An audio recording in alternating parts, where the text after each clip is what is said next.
أما بعد فقد قال الله سبحانه وتعالى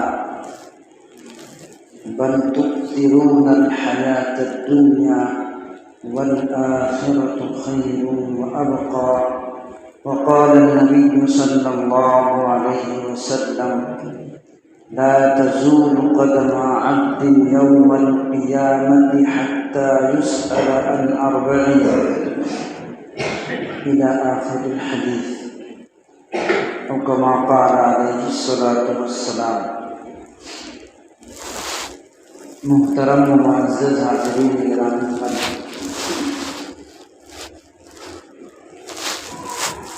ہم سب کو معلوم ہے کہ جب عیسوی سال ختم ہوتا ہے اور نیا عیسوی سال شروع ہوتا ہے تو ہم مسلمانوں کو بھی اس سے بہت زیادہ معاشرے کے اندر بدلاؤ بنسبت اس وقت کے جب ہجری نیا سال شروع ہوتا ہے ہم کو دیکھنے میں ملتا ہے۔ بہت سے ہمارے مسلمان بھائیوں کو ہجری سال کا تو علم بھی نہیں ہوتا کہ ہجری سال شروع ہو رہا ہے یا ختم ہو رہا ہے، لیکن جب یہ عیسوی سال ختم ہو کر نیا سال شروع ہوتا ہے تو خاص طور سے اسکولوں سے متعلق طبقہ ان میں بہت ساری خرافات پائی جاتی ہیں۔ اس لیے ہم کو یہ جاننا چاہیے کہ اس موقع پر شریعت مقدسہ کا اس کی کیا ہدایت ہے، ایسے موقع پر شریعت نے ہم کو کیا تعلیم دی ہے۔ آیا یہ موقع خوشی منانے کا ہے یا پھر اپنے آپ کا محاسبہ کرنے کا وقت ہے؟ اس لیے کہ انسان کی عمر جس قدر آگے بڑھے گی وہ اپنی قبر سے قریب ہوگا، اپنی آخرت سے قریب ہوگا۔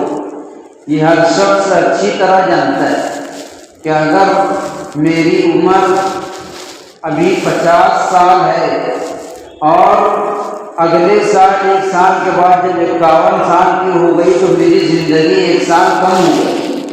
یہ تو غلط فہمی ہے کہ ہم لوگ سمجھتے ہیں کہ نیا سال شروع ہو رہا ہے، یہ ہمارے لیے گویا ہم آخرت سے قریب ہو رہے ہیں، اپنی قبر اور موت سے قریب جا رہے ہیں، اس کا ہم کو احساس نہیں ہے۔ اس لیے سمجھنے کی بات یہ ہے کہ جب 1 سال ختم ہو کر دوسرا سال شروع ہونے کا موقع ہو تو یہ خوشی کا موقع ہے یا پھر محاسبہ نفس کا موقع ہے، اپنے آپ کا محاسبہ کرنے کا موقع ہے کہ اس سال میرے عمل میں کچھ اضافہ ہوا یا نہیں ہوا، میرے عمل میں کچھ بڑھوتری ہوئی یا نہیں۔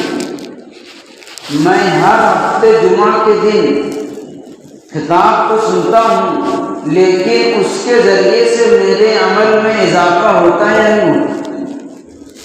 صرف سننا مقصود نہیں ہے، یہ مذاکرہ اور یہ سننا سنانا اس لیے ہوتا ہے کہ ہمارے عمل میں وقتاً فوقتاً اضافہ ہو۔ ہم نے کوئی چیز اس جمعہ کو سنی تو کوشش یہ ہو کہ ہفتے بھر میں اس کا عمل میں لائیں۔ یہ صحابہ کرام کی نمایاں صفت تھی کہ اللہ کے نبی صلی اللہ علیہ وسلم سے کوئی بات سننے کے بعد فوراً اس پر عمل کیا کرتے تھے۔ تو یہ وقت اپنے آپ کا محاسبہ کرنے کا ہے کہ جو ہمارا وقت گزر گیا، گزشتہ سال 2022 شروع ہوا تھا، ابھی تو 2022 ختم ہو رہا ہے، تو اس 1 سال میں ہم نے کیا کیا؟ دنیا والوں کا نظریہ یہ ہے کہ اگر ایک آدمی آج کے دن 10 روپیہ کمائے اور کل کے دن 9 روپیہ کمائے تو وہ گھاٹے میں، لیکن شریعت کا نظریہ یہ ہے کہ آج اگر 10 نیکیاں کی اور کل بھی 10 نیکی کی تو وہ گھاٹے میں۔ دنیا والوں کا نظریہ نیچے ہے کہ اگر آج کے دن جتنا روپیہ کمایا تھا کل کو اس سے کم کمایا ہے، تو گویا وہ نقصان میں ہے۔ لیکن شریعت نے ہم کو یہ سکھلایا ہے کہ آج اگر تم نے 10 نیکیاں کی ہے تو کل کو 11 کرو، اس سے آگے بڑھ کر 12 کرو، اتنی بھی کی تو گھاٹے میں۔ تو ہمارے عمل میں اضافہ ہوا یا نہیں ہوا؟ وقت بہت قیمتی چیز ہے، وقت کی جتنی ناقدری اس وقت امت مسلمہ کے نوجوان کر رہے ہیں شاید ہی کوئی اور کرتا ہو۔ اللہ رب العزت نے قرآن شریف کے اندر وقتاً فوقتاً اوقات کی قسمیں کھائی، والعصر قسم ہے زمانے کی۔ اللہ رب العزت نے زمانے کی قسم کھا کر وقت کی اہمیت کو بتلائی۔ اگر وقت ہے تو آپ بہت کچھ کر سکتے ہیں، جہاں آپ کا وقت ختم ہوا وہاں سے آگے آپ کچھ بھی نہیں کر سکتے۔ زمانے کی قسم، تمام کے تمام انسان خسارے میں ہیں۔ اللہ رب العزت نے خاص طور سے زمانے کی قسم کھائی ہے بندوں کو وقت کی اہمیت کو بتلانے کے لیے کہ ہمارا جو یہ سال گزر گیا کتنا اہم تھا، اب بھی اگر ہم نے اس کے اندر کچھ نہیں کیا تو آگے اپنا محاسبہ کریں۔ یہ شریعت مقدسہ ہم کو سکھلاتی ہے۔ حضرت عمر بن خطاب رضی اللہ تعالیٰ عنہ کا قول ہے، حاسبوا انفسکم قبل ان تحاسبوا، اپنے آپ کا محاسبہ کرو قبل اس کے کہ تمہارا محاسبہ کیا جائے۔ ایک دن آئے گا کہ تمہارا محاسبہ کیا جائے گا، اس سے پہلے تم اپنا محاسبہ کر لو۔ الکیس من دان نفسہ وعمل لما بعد الموت، ہم لوگ عقل مند اس کو بولتے ہیں جو دنیا کے اندر 50 روپیے سے 100 روپیہ بنانا جانتا ہو۔ ہماری اپنی سوچ کے مطابق عقل مند وہ ہے جو 1000 کا 2000 کر لے، اور اگر 1000 سے 900 کر لیا تو وہ بیوقوف ہے۔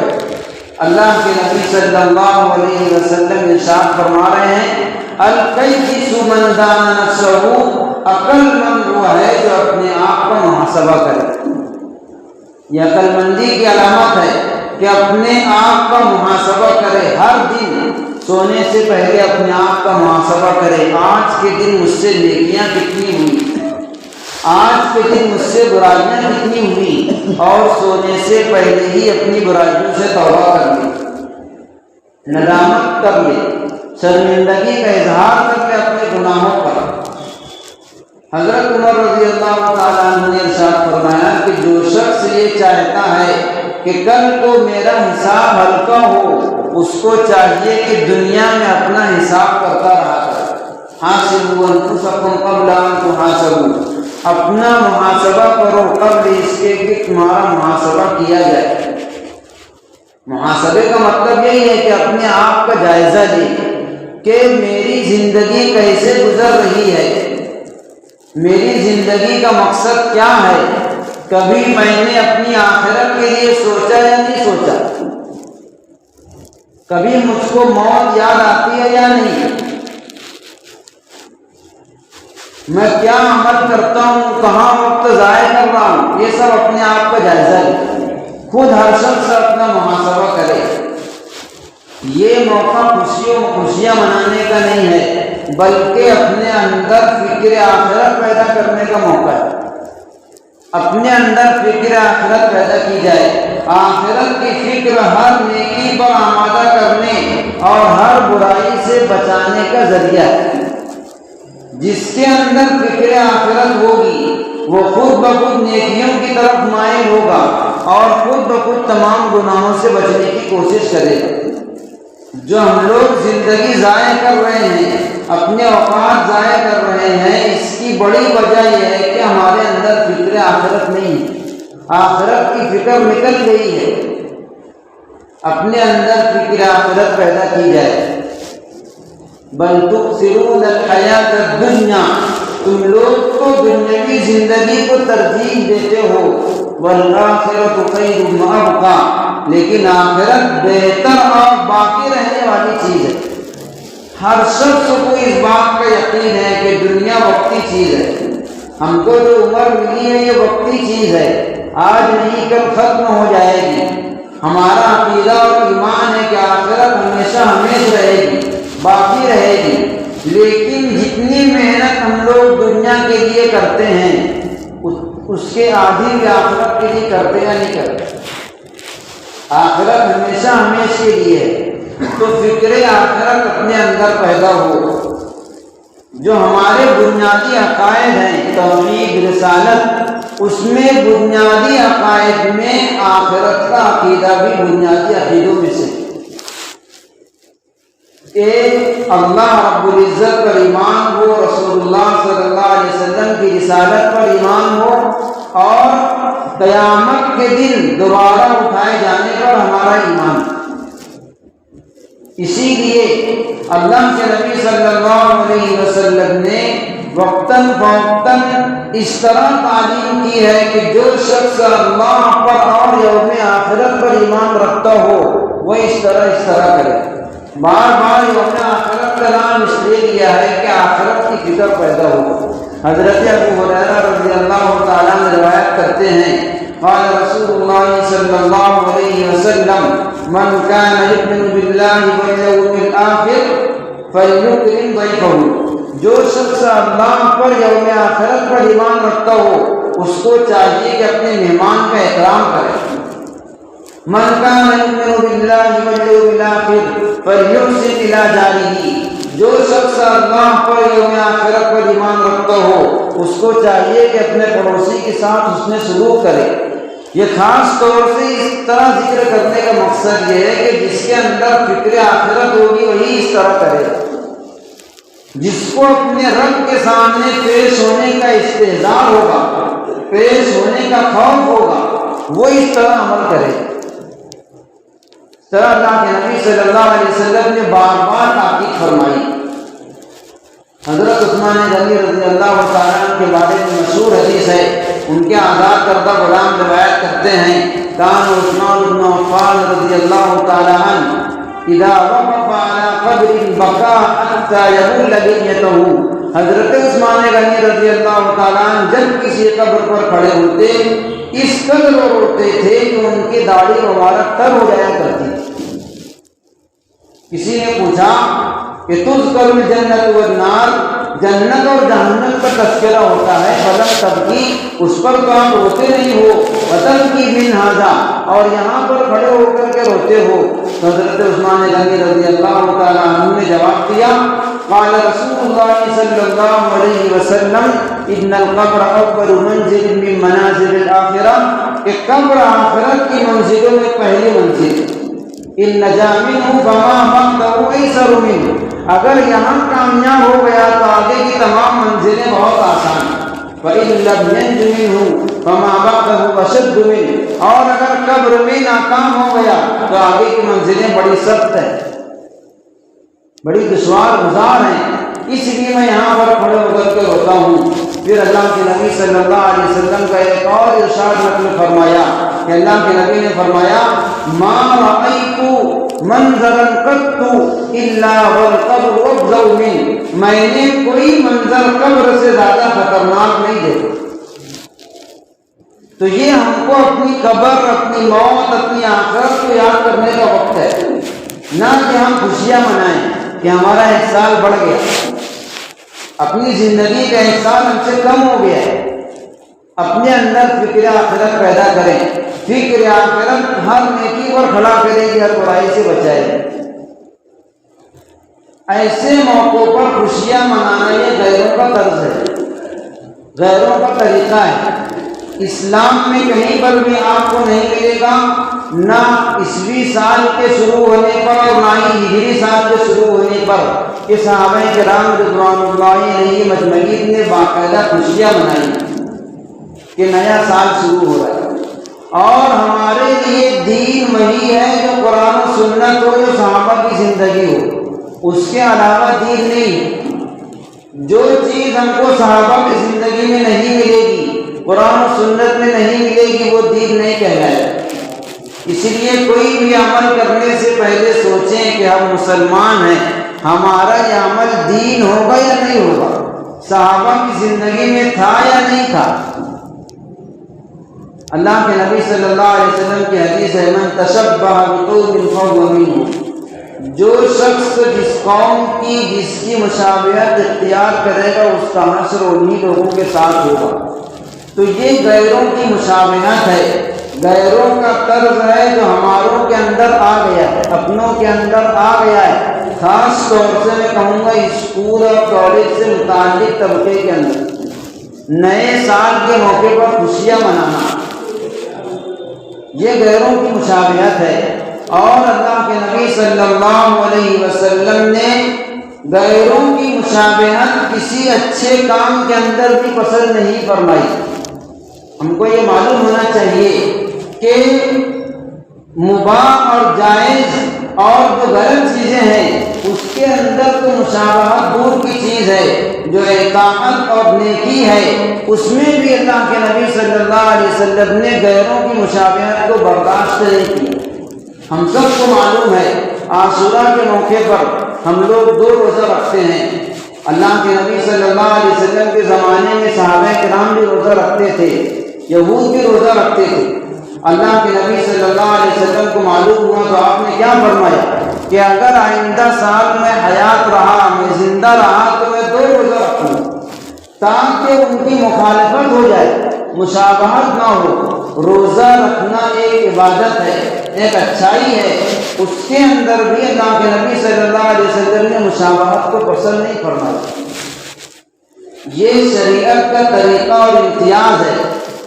آپ لوگ جان لیں کہ جب کسی طاعت اور عبادت میں غیروں سے مشابہت ہوتی ہے تو شریعت اس کو چھوڑنے کا حکم نہیں کرتی، اس میں امتیاز پیدا کرتی ہے۔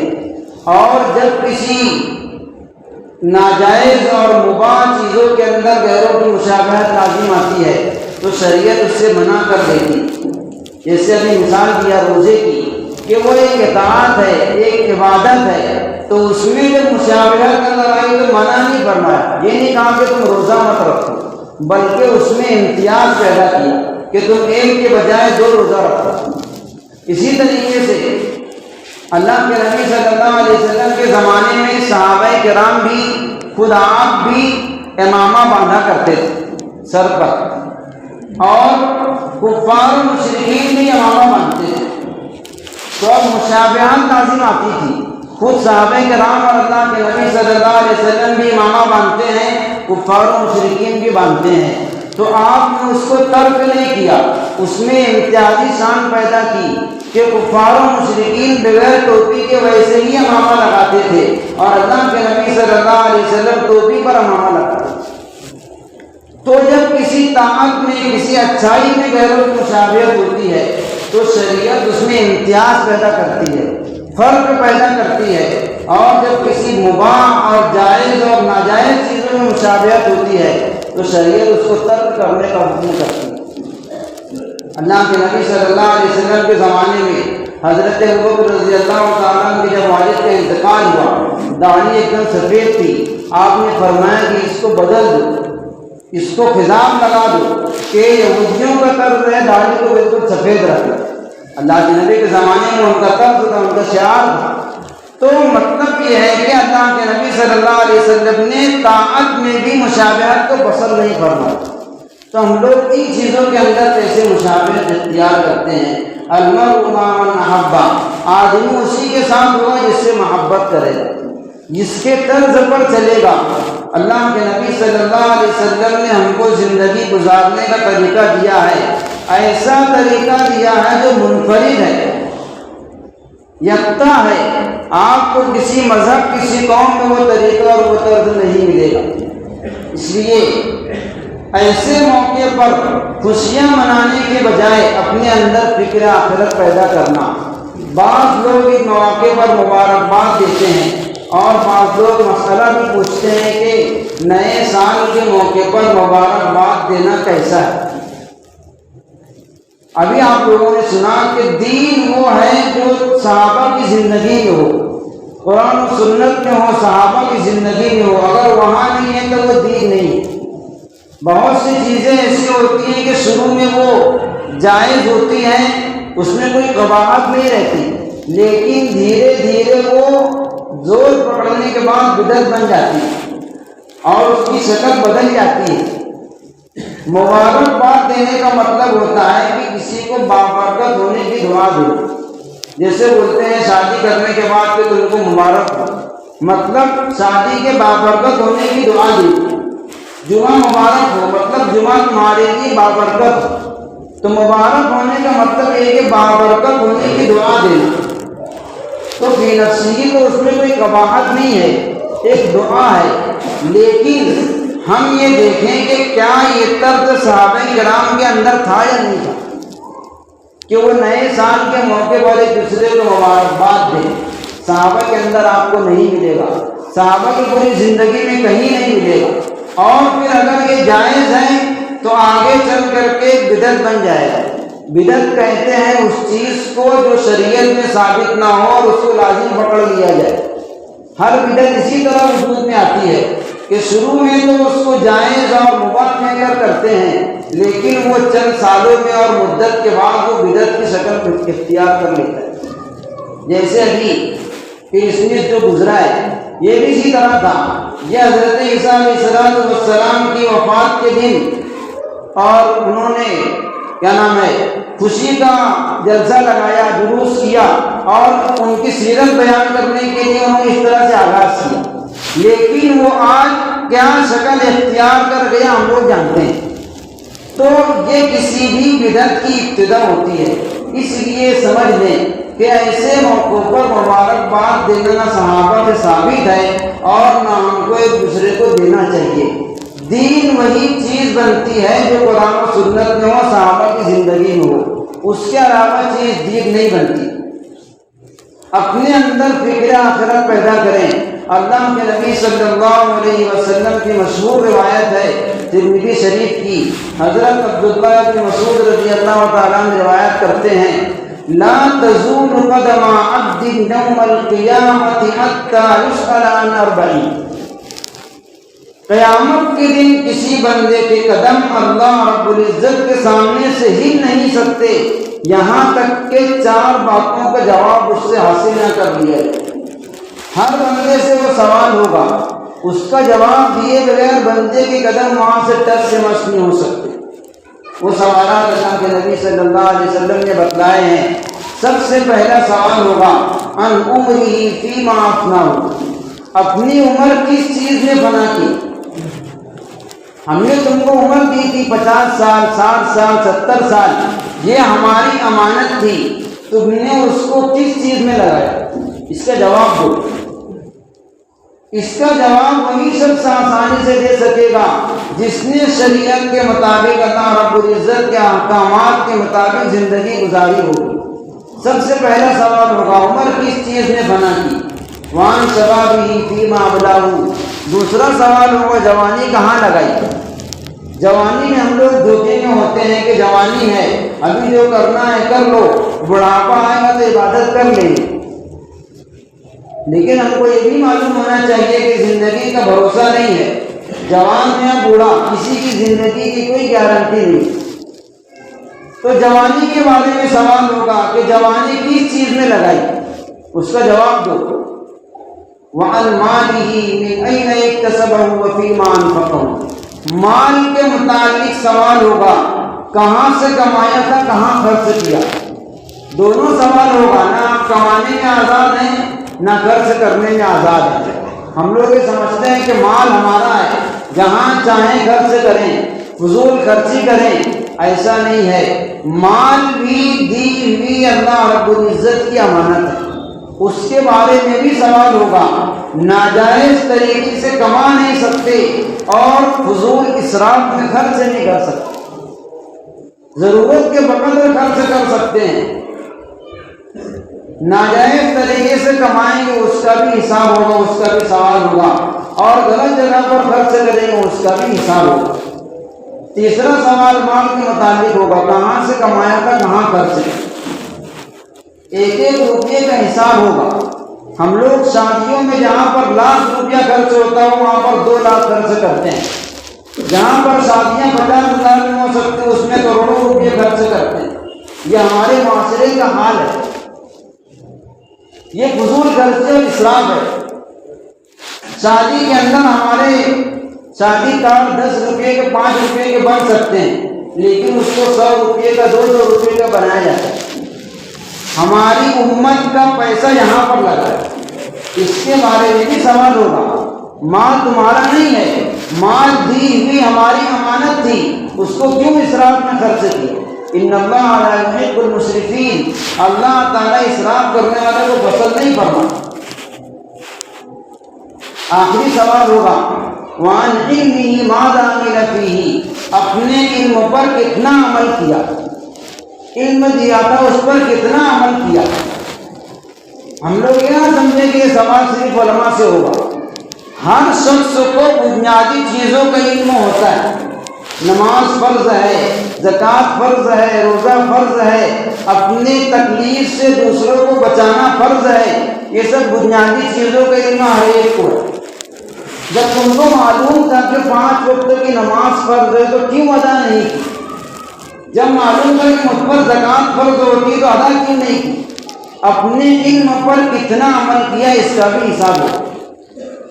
جب تک بندوں سے ان 4 سوالوں کے جوابات اللہ رب العزت مانگ نہیں لیں گے، اس وقت تک بندے کے قدم وہاں سے ہی نہیں سکتے۔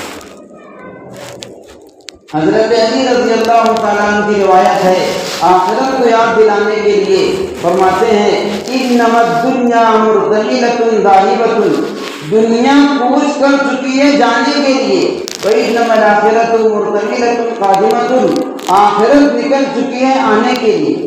دنیا جا رہی ہے اور آخرت آ رہی ہے، ہم لوگ اپنی دنیا سے دور ہو رہے ہیں، آخرت سے قریب ہو رہے ہیں۔ اور پھر فرمایا کہ دونوں کے ماننے والے ہیں، فَكُونُوا مِنْ أَبْنَاءِ الْآخِرَةِ، تم آخرت والے بن جاؤ، وَلَا تَكُونُوا مِنْ أَبْنَاءِ الدُّنْيَا، دنیا والے نہ بنو۔ کیوں؟